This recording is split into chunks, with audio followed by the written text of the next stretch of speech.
Hi there, I'm Faith Reynolds and this is a pitch on behalf of the Financial Services Consumer Panel. And my question for you today is how can we ensure that people aren't left behind or excluded by increasing digitalisation, especially when it comes to financial services and managing money?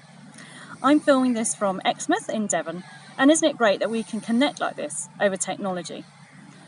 Technology makes things more convenient, quicker, and allows us to live the lives that we want to. 90% of the UK population has an internet connection, but access doesn't equal take-up. In Glasgow, 40% of households are offline, and the Lloyds Consumer Digital Index shows that there are 4.3 million adults with no basic digital skills at all, and 76% of them are retired. A literature review by Carnegie showed that most over 75s just feel too old. And even though financial capability increases with age, actually older people aren't getting the benefits of being online. They can't shop around, they can't access cheaper deals, and they can't avoid the queues, and so the impact on those aching knees. Simultaneously, banks are shifting their strategies online, and they've closed over 2,900 branches over the last 3 years, and which has suggested that's 60 branches per month. There's increasing value to be found from fintechs, but they have no physical presence at all. So how do we help people? How do we stop people from being left behind? Family and friends are often key in helping people get online, but even if you've persuaded your granddad to get an iPad and download his banking app, the challenges may not be over. Bank security upgrades mean that often the software upgrades only suit certain operating systems, and within a few years your tablet or your iPad is out of date. You have to buy another one.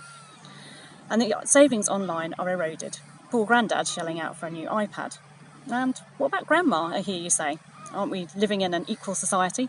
Well, actually, a report by Age UK in 2016 found that over half of men aged 75 had accessed the internet, whereas only a third of women had of the same age. Those gender differences don't happen in younger groups.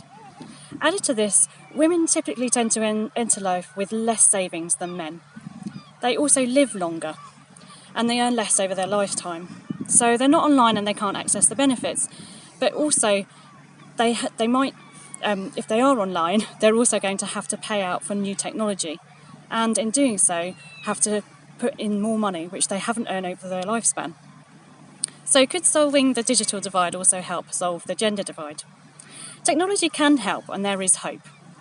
When contactless cards were introduced, they were adopted quite slowly by older people, and there was a lot of suspicion. But actually, in 2016, the over 60s were the fastest growing group of people using contactless. In fact, Glasgow was one of those fast growing cities using contactless. And what it was is that contactless enabled people to make payments without having to input their PIN, and that was much more convenient for older people.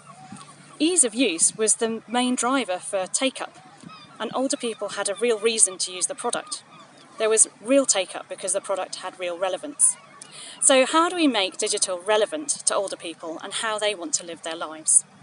How do we make sure men and women aren't left behind digitally, or indeed financially? I look forward to hearing about your solutions when this event is summarised online.